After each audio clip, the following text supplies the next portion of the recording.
Bismillahirrahmanirrahim. Assalamualaikum warahmatullahi wabarakatuh.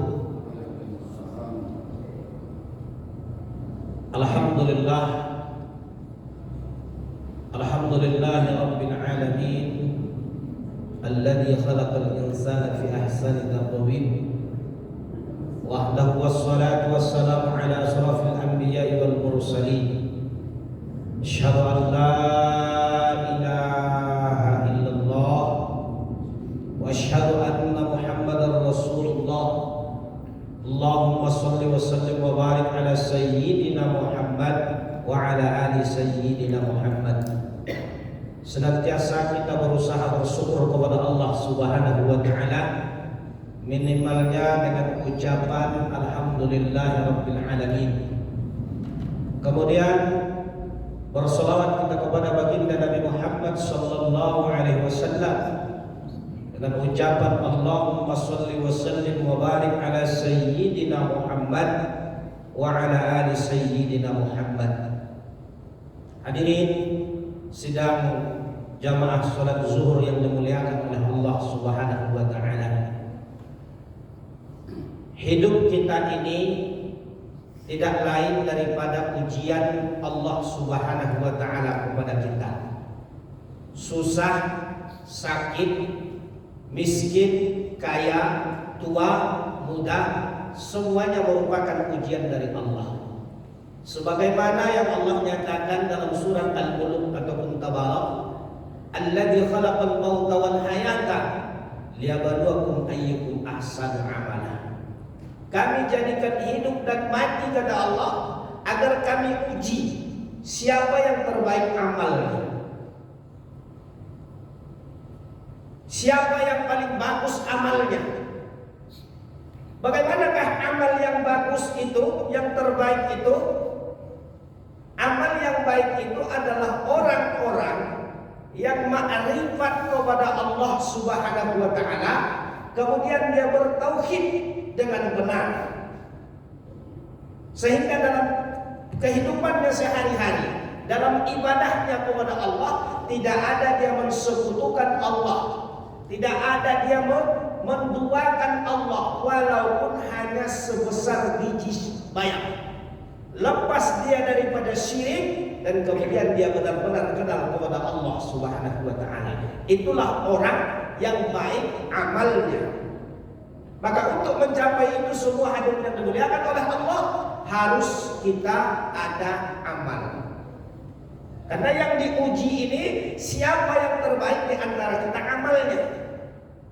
Maka apa yang disebut dengan amal? Di dalam kitab Syarah Al-Hikam diterangkan, yang disebut dengan amal itu harakatul jismi awil qalbi, gerak badan dan hati. Maka setiap badan kita ini bergerak, Pak, atau hati kita ini, maka itu disebut dengan amal. Melihat mata ini, mendengar telinga ini, bergerak tangan ini, melangkah kaki ini, menulis kita, semua itu disebut dengan amal. Tidurnya kita amal, bangun tidurnya kita amal, duduknya kita amal, berdirinya kita amal. Kemudian fa in taharraka bihi thawab sumiyat ta'at. Kalau gerak badan atau gerak hati itu mendatangkan pahala, sumiyat ta'at, maka disebutlah dia ketaatan kepada Allah. Tapi sebaliknya, fa in taharraka bihi, kalau gerak badan atau gerak hati itu mendatangkan dosa, maka disebutlah dia maksiat. Jadi kalau geraknya mendatangkan pahala, mendatangkan kebaikan, disebut dia taat. Sebaliknya kalau geraknya mendatangkan dosa, maka disebutlah dia maksiat. Hadirin yang dimuliakan oleh Allah Subhanahu wa taala. Maka amal itu dibagi kepada 3 pembahagian. Satu disebut dia amal syariat. Amal syariat ini apa gunanya? Untuk membaguskan anggota tubuh kita. Dengan amalan syariat yang kita lakukan itu bagus anggota tubuh kita. Bagaimana bagusnya anggota tubuh kita? Lisan ini tak lagi memfitnah. Lisan ini tak lagi menceritakan aib orang lain. Mata ini tak lagi memandang yang haram. Fungsi daripada amalan syariat. Kemudian yang kedua, amal thariqah atau amal hati. Apa fungsi amal thariqah atau amal hati ini? Untuk membaguskan, memperbaiki hati kita. Karena kalau hati kita ini tak bagus, hati kita ini tak benar, hati kita ini tertutup, maka tak terbuka makrifat kepada Allah. Bahkan iman kita tidak akan lurus, tauhid kita tidak akan benar. Inilah yang Allah nyatakan dalam Al-Quran. Dosa-dosa mereka itu menutup hati mereka. Maka untuk memperbaiki hati ini melalui amalan thariqah. Kemudian yang ketiga, amalan hakikat. Apa itu amalan hakikat? Apa gunanya? Amalan hakikat ini untuk memperbaiki ruh kita. Sehingga ruh kita itu tidak lagi bersifatkan sifat yang tercela. Lepas dia daripada sifat-sifat yang buruk. Sampai-sampai kata Allah dalam Al-Quran, suatu saat di hadapan Allah tidak ada yang Allah pandang. Harta tak berguna, anak tak berguna, illa man atallaha biqalbin salim, kecuali hati yang sejahtera, hati yang selamat, jiwa yang bersih. Bahkan orang-orang yang ruhnya, orang-orang yang jiwanya lepas daripada sifat-sifat yang tercela, ketika di akhir hayatnya dia akan diundang oleh Allah Subhanahu wa taala. Ya ayyatuhan nafsul mutmainnah irji'i ila rabbiki radiyatan mardiyah. Maka harus bagus ruhnya, lepas daripada sifat-sifat tercela, barulah dia disebut jiwa yang tenang. Hadirin yang dimuliakan oleh Allah Subhanahu wa taala, maka tiga amalan ini harus ada pada kita. Karena dengan amalan-amalan inilah kita dapat menggapai yang namanya makrifat. Kita dapat bertauhid dengan lurus kepada Allah Subhanahu wa taala. Nah, amalan syariat itu banyak, tapi intinya ada tiga. Apa inti daripada amalan syariat yang tiga ini? Yang pertama, selalu bertaubat kepada Allah. Selalu mengakui kesalahan kita kepada Allah. Yang kedua, takwa kepada Allah. Yang ketiga, istiqamah dalam amalan atau dalam ibadah. Yang pertama, taubat. Selalu mengakui kesalahan kita kepada Allah. Jangan kita sangka bahwa taubat itu seorang preman, berhenti dia preman, kemudian dia taat. Tak hanya demikian. Tapi taubat itu dari segala dosa-dosa kita. Baik itu dosa yang kecil, dosa yang besar. Bahkan dari perbuatan yang sia-sia juga kita bertobat kepada Allah Subhanahu wa taala. Bagaimana cara bertobat? Ada dua. Ada cara yang umum, ada yang cara yang lebih khusus. Kalau yang cara yang umum, habis sholat kita ucapkan istighfar, astaghfirullahaladzim, alladzi la ilaha illa huwal hayyul qayyum wa atubu ilaih. Yang umum. Tapi kalau yang khusus, ma min muslimin yuznibu zamban. Kata Nabi, kalau ada di antara kita ini merasa berdosa kepada Allah, maka yang harus kita lakukan, tsumma yatatahhar, harus mandi taubat. Tsumma sholli rak'ataini, salat 2 rakaat, salat sunat taubat. Tsumma istighfar, ghufira lahu. Kemudian dia minta ampun dan pasti Allah ampuni kesalahan atau dosanya. Jadi secara yang khusus yaitu dengan melalui mandi taubat. Bahkan seharusnya kita ini Pak ya, setiap mandi itu kita niat mandi taubat. Dan sholat sunat taubat itu tidak hanya sekali sehari. Tidak hanya sekali sehari. Tapi kita usahakan sebanyak-banyaknya kita sholat sunat taubat dan bertaubat kepada Allah Subhanahu wa taala. Ba'diyah zuhur ada waktu sholat sunat taubat. Sebelum sholat asar atau setelah kita tahiyatul masjid ada waktu sholat sunat taubat 2 rakaat. Ba'da maghrib ada waktu sholat sunat taubat. Sebelum sholat isya ada waktu sholat sunat taubat. Karena kesalahan kita kepada Allah banyak. Mata ini saja Pak ya, tiap hari berdosa kepada Allah. Tiap hari maksiat mata kita ini. Apalagi handphone nih Pak ya. Ini banyak mendatangkan dosa. Contoh kecil, dosa mata.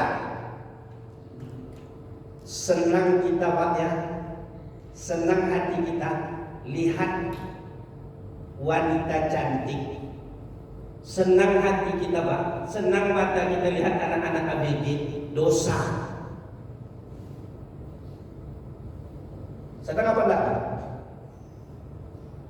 Kira-kira senang apa enggak? Ya, coba kita balik. Kalau jelek wanitanya, hitam wanitanya, senang apa enggak nengoknya? Enggak ya, berarti kalau cantik senang, dosa. Enggak hanya kita laki-laki, perempuan juga begitu. Ibu-ibu senang nonton sinetron karena lihat di sinetron itu brownies, berondong manis, ya senang kita lihat berondong manis Bu, dosa. Coba bayangkan Pak, dari rumah sampai ke sini, pulang lagi ke rumah, berapa kali mata ini maksiat memandang yang diharamkan oleh Allah. Tidak hanya ketika kita melihat auratnya berdosa, tidak. Senang hati kita melihat perempuan cantik, wanita cantik, sudah maksiat mata kita kepada Allah Subhanahu wa taala. Karena coba dibalik, kalau wanitanya jelek, kalau laki-lakinya jelek, gimana kira-kira hati kita? Senang apa enggak? Enggak. Tapi kalau sudah sama pandangan kita antara yang jelek dengan yang cantik, kita pandang bahwa itu adalah ciptaan Allah, makhluknya Allah, kita sandarkan kepada Allah Subhanahu wa taala, baru pandangan itu tidak mendatangkan dosa. Tapi kalau tidak kita sandarkan kepada Allah, pandangan itu pandangan dosa. Maka banyak dosa kita kepada Allah Subhanahu wa taala. Banyak maksiat mata kita tiap hari, bahkan ketika kita buka handphone, YouTube yang kita lihat, bahkan aplikasi Al-Quran yang kita lihat, nampak datang di situ gambar foto perempuan atau laki-laki. Ketika hati kita senang dengan itu, maka kita sudah maksiat mata. Hadirin yang dimuliakan oleh Allah Subhanahu wa taala, maka amalan yang pertama harus banyak kita bertaubat kepada Allah. Caranya bagaimana? Mandi taubat. Niatnya bagaimana? Nawaitu uslat taubati an jami'i dzunubi sunnatan lillahi ta'ala. Sengaja aku mandi taubat, sunat, menghilangkan segala dosaku, sunat karena Allah Ta'ala. Mandilah. Bagaimana caranya Ustaz? Seperti mandi wajib. Cuma niatnya yang berbeda antara mandi wajib. Setelah mandi, sholli raka'ataini. Salatlah 2 rakaat. Salatnya apa? Salat sunat taubat. Setelah salat, ucapkanlah istighfar, minta ampun kepada Allah Subhanahu wa taala. Maka kata Nabi, diampuni oleh Allah dosa-dosa kita tersebut. Nah, ini amalan yang pertama. Kemudian amalan yang kedua, hadirin yang dimuliakan oleh Allah, inti daripada amalan syariat ini takwa kepada Allah Subhanahu wa taala. Bagaimana yang disebut dengan takwa ini? Tidak hanya secara lahiriah, tidak hanya secara syariat, tapi juga takwa secara hakikat. Kalau secara syariat, melaksanakan segala perintah Allah, meninggalkan segala larangannya. Tapi secara hakikat yang lebih khusus, takwa ini merasa takut kepada Allah kemanapun kaki ini melangkah. Merasa takut kepada Allah kemanapun mata ini memandang. Ini takwa yang lebih dalamnya lagi. Kemudian amalan yang ketiga, hadirin yang dimuliakan oleh Allah, istiqomah. Bagaimana istiqomah ini? Berketetapan. Baik itu amalan kita, ibadah kita, wirid kita, istiqomah.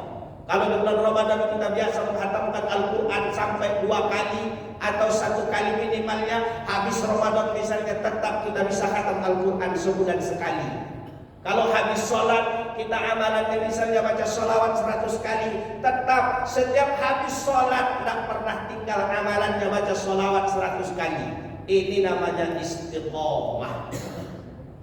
Ini inti daripada amalan-amalan atau ibadah yang syariah tadi. Hadirin yang dimuliakan oleh Allah Subhanahu wa taala, maka amalan syariat ini akan membaguskan anggota lahiriah kita, sehingga mata ini tak lagi memandang yang diharamkan oleh Allah, lisan ini tak lagi menggibah orang lain. Maka inna sholata tanha 'anil fahsya'i wal munkar. Salat itu menjauhkan kita daripada perbuatan keji dan munkar. Pas mata ini melihat foto gambar perempuan di handphone, langsung dipalingkan mata kita oleh Allah. Ketika lisan ini mau menggibah orang lain, langsung dipalingkan oleh Allah lisan ini. Tertutup hati kita ingin menceritakan aib orang lain. Maka hadirin yang dimuliakan oleh Allah Subhanahu wa taala, ini harus kita usahakan. Amalan syariat yaitu banyak bertaubat kepada Allah Subhanahu wa taala, baik yang secara umum dengan ucapan istighfar ataupun dengan secara yang khusus dengan melalui mandi taubat, salat sunat taubat dan baru istighfar. Kemudian takwa dan yang terakhir yaitu istiqomah. Hadirin yang dimuliakan oleh Allah Subhanahu wa taala, insyaallah kita sambung di bulan akan datang, yaitu amalan thariqah dan amalan hakikat. Ini saja yang dapat saya sampaikan. Kesalahan jangan mohon maaf. Akhir kata, assalamualaikum warahmatullahi wabarakatuh.